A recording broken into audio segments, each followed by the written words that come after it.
Imaginez un instant que vous puissiez contrôler vos pensées, transformer vos habitudes et atteindre vos objectifs les plus ambitieux. Tout commence par votre esprit. Votre mental est comme un jardin. Si vous le cultivez correctement, il produira des fruits incroyables. Si vous le négligez, il sera envahi par les mauvaises herbes. Aujourd'hui, je vais vous révéler les secrets pour maîtriser votre état d'esprit et créer une vie que vous méritez vraiment. Restez jusqu'à la fin de cette vidéo, car ces principes simples mais puissants pourraient transformer votre existence à jamais. 1. Comprendre le pouvoir de l'esprit. L'esprit humain est comparable à un jardin fertile. Il ne se soucie pas de ce que vous y plantez, mais il fera germer et croître chaque graine, qu'il s'agisse de fleurs magnifiques ou de mauvaises herbes envahissantes. Jim Rohn soulignait souvent que notre état d'esprit n'est pas simplement une réaction à notre environnement, mais le moteur même qui définit la qualité de notre existence. Chaque pensée que nous entretenons agit comme un signal envoyé à notre système nerveux, influençant non seulement notre humeur immédiate, mais aussi notre vision à long terme. Si vous nourrissez votre esprit de doute, de peur ou de cynisme, vous programmez involontairement votre cerveau pour repérer les obstacles et ignorer les opportunités. À l'inverse, une mentalité axée sur la croissance et la possibilité agit comme un aimant, attirant des solutions là où d'autres ne voient que des impasses. La compréhension de ce pouvoir est le premier pas vers une autonomie réelle, car elle déplace le curseur de la responsabilité de l'extérieur vers l'intérieur. La discipline mentale, selon Rohn, est ce qui sépare les rêveurs des bâtisseurs. Le talent est certes un avantage, mais sans la rigueur de diriger ses pensées, il s'évapore face à la première difficulté. La discipline consiste à choisir activement ses pensées plutôt que de les subir. Cela demande une vigilance constante, car l'esprit a une tendance naturelle à dériver vers le mode de survie, souvent teinté de négativité. Pour contrer cela, il faut devenir le gardien de son propre temple mental. Cela signifie filtrer les informations que nous consommons, les conversations auxquelles nous participons et, surtout, les conclusions que nous tirons de nos échecs. Une personne dotée d'une discipline mentale forte ne voit pas un échec comme une fin, mais comme une donnée, une information précieuse qui lui permet d'ajuster sa trajectoire. C'est cette nuance subtile qui crée les trajectoires de vie les plus spectaculaires. Le lien entre les pensées positives et les actions productives n'est pas qu'une simple théorie de développement personnel, c'est une réalité neurologique. Lorsque nous cultivons des pensées constructives, notre cerveau libère des neurotransmetteurs comme la dopamine et la sérotonine, qui améliorent notre concentration, notre créativité et notre résilience physique. À l'opposé, les pensées négatives chroniques activent l'amygdale, déclenchant une réponse de stress qui limite nos capacités cognitives et nous pousse à l'inaction ou à la procrastination. Pour briser ce cycle, il est essentiel de commencer par une phase d'observation. Pendant une journée entière, essayez de noter, même mentalement, le nombre de fois où votre dialogue intérieur est critique ou défaitiste. Vous serez probablement surpris de la fréquence à laquelle vous vous sabotez avant même d'avoir commencé une tâche. Transformer son dialogue intérieur est un exercice de réécriture narrative. Remplacer « je ne peux pas » par « je vais essayer et apprendre » n'est pas qu'une question de sémantique, c'est une réorganisation de votre identité. Le « je ne peux pas » ferme la porte à toute exploration. C'est une sentence définitive qui paralyse l'action. En revanche, le « je vais essayer et apprendre » ouvre un espace de curiosité. Cela reconnaît que la compétence n'est pas innée mais acquise. Jim Rohn insistait sur le fait que nous devons devenir des étudiants de notre propre vie. Cette posture d'apprenant nous libère de la peur du jugement et de la perfection. Elle nous permet d'accepter l'inconfort de la nouveauté comme un signe de progrès. En changeant les mots que nous utilisons pour nous décrire nos défis, nous changeons la structure même de notre réalité vécue. Enfin, comprendre le pouvoir de l'esprit nécessite d'accepter que le changement est un processus graduel, mais cumulatif. Vous ne pouvez pas transformer 10 ans de pensées négatives en une seule après-midi de méditation. C'est un travail de chaque instant, une série de micro-décisions. Chaque fois que vous choisissez de voir une opportunité de croissance dans une critique, vous musclez votre esprit. Chaque fois que vous refusez de vous plaindre d'une situation pour vous concentrer sur ce que vous pouvez contrôler, vous renforcez votre puissance intérieure. Le pouvoir de l'esprit ne réside pas dans une illumination soudaine, mais dans la persistance tranquille de diriger sa conscience vers ce qui est noble, utile et constructif. C'est cette fondation solide qui permet ensuite de construire tout le reste, des habitudes quotidiennes aux succès les plus ambitieux. 2. La maîtrise des habitudes mentales. Nos habitudes sont les rails sur lesquels circule le train de notre vie. Si ces rails sont mal orientés, peu importe la puissance de la locomotive, elle finira par arriver à la mauvaise destination. Jim Rohn enseignait que le succès n'est rien de plus que quelques disciplines simples pratiquées chaque jour, tandis que l'échec est simplement quelques erreurs de jugement répétées quotidiennement. La maîtrise des habitudes mentales commence par la reconnaissance que nous sommes des créatures de répétition. La majorité de nos pensées d'aujourd'hui sont les mêmes que celles d'hier. Pour changer la trajectoire de notre vie, nous devons donc intervenir consciemment sur ces cycles automatiques. Cela demande une introspection profonde pour identifier les routines mentales qui nous servent et celles qui nous desservent. Parmi les routines recommandées par Rohn, la lecture occupe une place centrale. Lire n'est pas seulement un moyen d'acquérir des informations, c'est une habitude mentale qui permet de télécharger le système de pensée de personnes brillantes. En lisant 30 minutes chaque jour, vous exposez votre esprit à de nouvelles structures logiques et à des vocabulaires de réussite. La méditation et la réflexion, quant à elles, permettent de faire le vide et de prendre du recul sur le tumulte quotidien. Elles créent un espace entre le stimulus et la réponse, nous donnant le pouvoir de choisir notre réaction plutôt que d'agir par impulsion. Enfin, la planification quotidienne n'est pas qu'une question de gestion du temps. C'est une habitude de clarté mentale qui réduit l'anxiété et augmente le sentiment de contrôle. Le concept du petit pas est fondamental dans la création de piliers de l'état d'esprit. Nous avons tendance à surestimer l'importance d'un grand événement ponctuel et à sous-estimer l'impact d'une petite amélioration constante.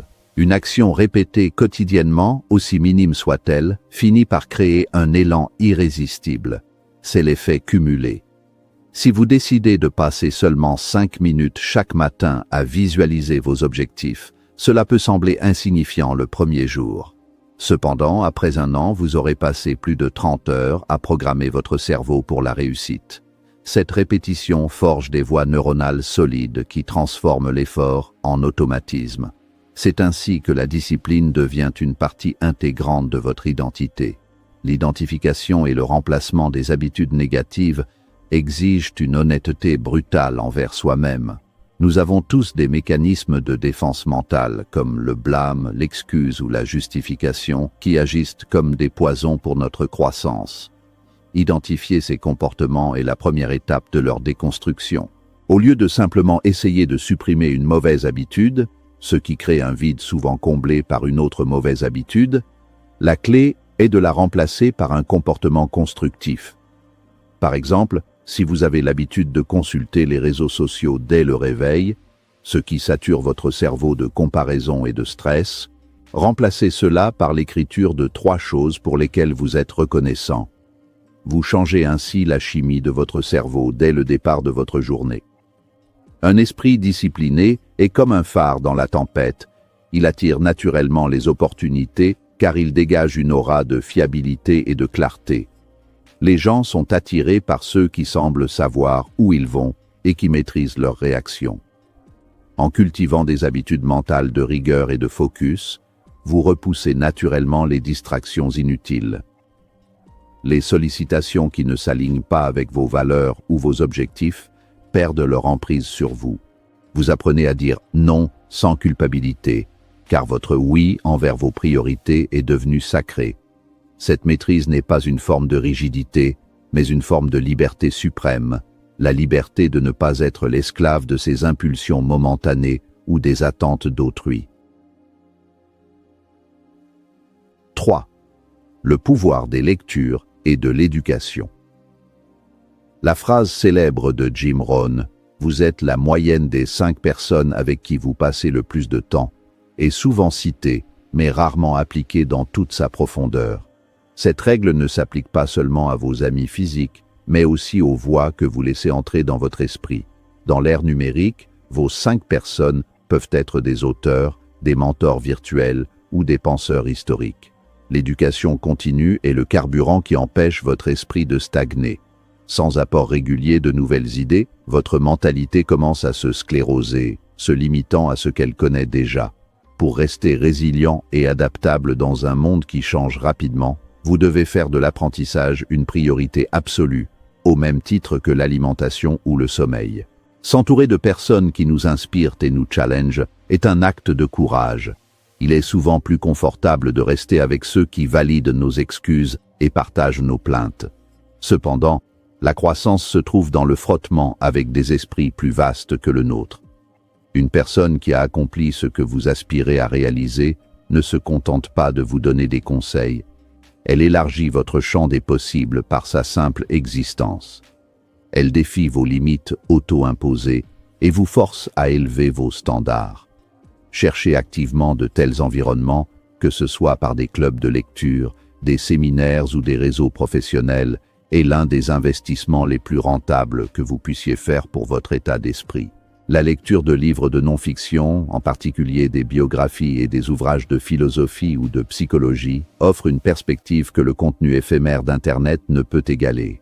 Un livre est le condensé de années, voire d'une vie entière d'expérience et de réflexion. En lisant, vous bénéficiez des erreurs et des succès d'autrui sans avoir à en payer le prix fort en temps ou en souffrance.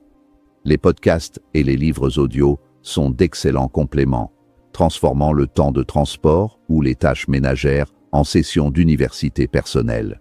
L'objectif est de créer un écosystème mental où l'apprentissage est constant. Plus vous comprenez le fonctionnement du monde, de l'économie et de la psychologie humaine, moins vous êtes sujet à la peur et à l'incertitude.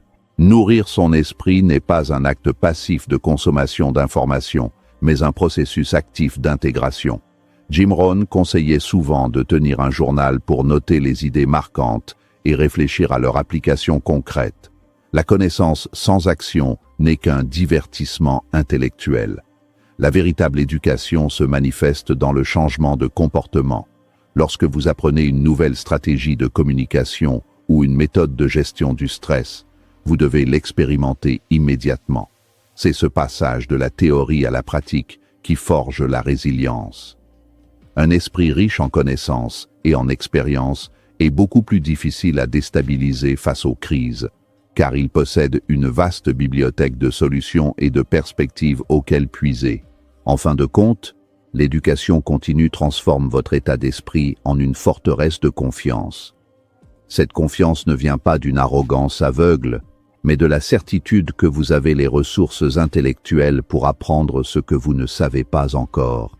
C'est la fin du sentiment d'impuissance. Plus vous apprenez, plus vous réalisez que la plupart des problèmes ont déjà été résolus par quelqu'un d'autre et que le chemin est tracé. Votre rôle est simplement de suivre les indices laissés par la réussite. En devenant un étudiant perpétuel de la vie, vous vous assurez que votre esprit reste jeune, agile et prêt à saisir les opportunités que la majorité ignore par simple manque de préparation intellectuelle. 4. La visualisation et la planification.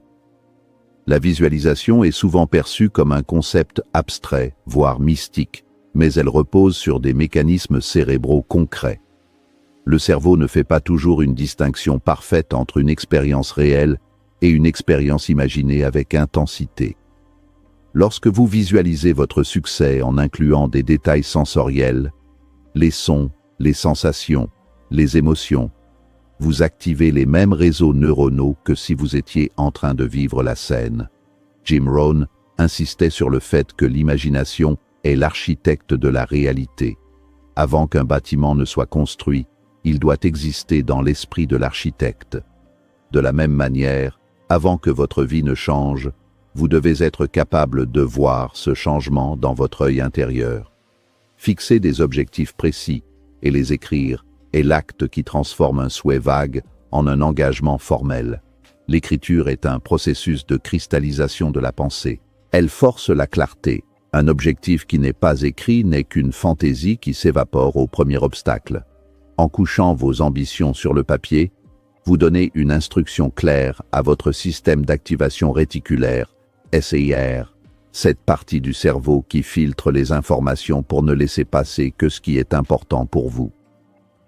Soudainement, vous commencez à remarquer des ressources, des personnes et des informations qui étaient là tout le temps, mais que votre esprit ignorait parce qu'il n'avait pas de cible précise.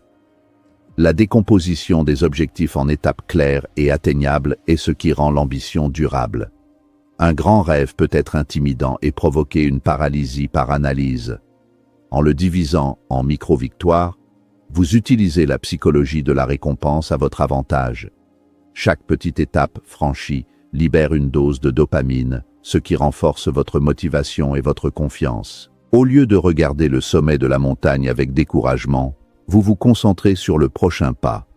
Cette approche méthodique transforme le stress de l'inconnu en l'excitation du progrès. C'est la stratégie du diviser pour régner appliquée à ses propres aspirations. L'alignement des routines quotidiennes avec les objectifs à long terme est le secret de la constance. La plupart des gens échouent non pas par manque de désir, mais par manque de structure. Si vos objectifs demandent de la discipline mais que votre routine quotidienne favorise le chaos, vous vivez dans un état de conflit interne permanent qui épuise votre volonté. Créer des routines alignées signifie que vos actions automatiques vous rapprochent de vos buts sans que vous ayez à y réfléchir. Par exemple, si votre objectif est d'écrire un livre, votre routine doit inclure un créneau d'écriture inamovible. La planification permet de sanctuariser ce temps et de le protéger des urgences des autres. La planification transforme l'incertitude en une direction claire. Le stress provient souvent du sentiment d'être submergé par une multitude de tâches sans savoir par où commencer. Un plan bien structuré agit comme une carte dans un territoire inconnu. Il ne garantit pas l'absence de tempête, mais il garantit que vous ne tournerez pas en rond. En sachant exactement ce que vous devez faire chaque jour, vous libérez une énorme quantité d'énergie mentale qui était auparavant gaspillée dans l'indécision. Cette clarté apporte une confiance calme. Vous avancez avec la certitude que tant que vous suivez le plan et l'ajustez si nécessaire, l'issue positive est une conséquence logique de vos efforts. 5. Persévérance et responsabilité. La maîtrise de l'état d'esprit n'est pas une destination que l'on atteint, mais un voyage continu qui exige une persévérance inébranlable. Il y aura des jours où vous vous sentirez inspiré et puissant, et d'autres où le doute et la fatigue reprendront le dessus. La persévérance consiste à rester fidèle à ses disciplines, même quand l'enthousiasme initial s'est dissipé. Jim Rohn rappelait souvent que le succès n'est pas une ligne droite, mais une série de cycles. La capacité à traverser les hivers de la vie sans perdre sa vision est ce qui définit le caractère. C'est dans les moments de difficulté que se forge réellement la force mentale et non dans les moments de facilité. Prendre la responsabilité totale de sa vie est l'acte de libération ultime, bien qu'il soit initialement effrayant. Tant que vous blâmez l'économie, votre patron, votre passé ou la chance pour votre situation, vous leur donnez le pouvoir sur votre avenir. En disant « Je suis le pilote, je suis responsable de mes résultats », vous reprenez les commandes. Cela ne signifie pas que vous êtes responsable des événements extérieurs imprévus, mais que vous êtes entièrement responsable de votre réaction face à eux. Cette distinction est cruciale. La responsabilité vous donne le levier nécessaire pour changer les choses. Si vous êtes la cause de votre échec, vous pouvez aussi être l'artisan de votre réussite. Les obstacles ne doivent pas être perçus comme des murs, mais comme des exercices de renforcement. Chaque défi que vous rencontrez est une opportunité de tester vos nouvelles habitudes mentales et d'affiner votre stratégie. Rohn utilisait souvent la métaphore des saisons. On ne peut pas changer les saisons, mais on peut changer soi-même pour mieux s'y adapter. Au lieu de souhaiter que les choses soient plus faciles, souhaitez être meilleur. Cette perspective change radicalement votre expérience du conflit. Au lieu de vous sentir victime des circonstances, vous devenez un décodeur de problèmes. Chaque obstacle surmonté augmente votre capital de résilience, vous rendant de plus en plus difficile à arrêter. Image showing the contrast between a victim mindset and a responsible mindset. Célébrer ces progrès, même minimes, est essentiel pour maintenir l'élan à long terme. Nous sommes souvent nos critiques les plus sévères, ignorant le chemin parcouru pour ne voir que la distance qui nous sépare encore du but. Cependant, la reconnaissance de la croissance accomplie est le carburant de la persévérance. Prenez le temps de regarder en arrière et de constater comment votre pensée a évolué, comment vous gérez mieux vos émotions ou comment vous avez tenu bon face à une épreuve. Cette célébration ne doit pas mener à la complaisance mais à une forme de gratitude qui renforce votre identité de gagnant. L'amélioration continue devient alors un jeu passionnant plutôt qu'une corvée épuisante. Un esprit qui combine discipline, persévérance et responsabilité devient véritablement inarrêtable. Face aux défis les plus complexes, une telle personne ne cherche pas d'issue de secours, mais une voie de passage. Elle sait que le temps est son allié si ses habitudes sont bonnes et son ennemi si elles sont mauvaises. En cultivant cette force intérieure, vous ne changez pas seulement votre propre vie, vous devenez une source d'inspiration pour votre entourage. La maîtrise de l'esprit est le plus grand cadeau que vous puissiez vous faire, car elle vous garantit que, quelles que soient les circonstances extérieures, vous resterez le maître de votre destin et le capitaine de votre âme. Maîtriser votre état d'esprit n'est pas un objectif ponctuel, c'est un engagement quotidien. Commencez aujourd'hui à nourrir vos pensées, à créer des habitudes positives et à visualiser votre succès. Suivez ces principes de Jim Rohn et vous verrez votre vie se transformer étape par étape.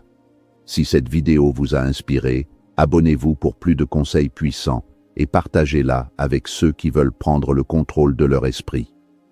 Votre avenir commence maintenant.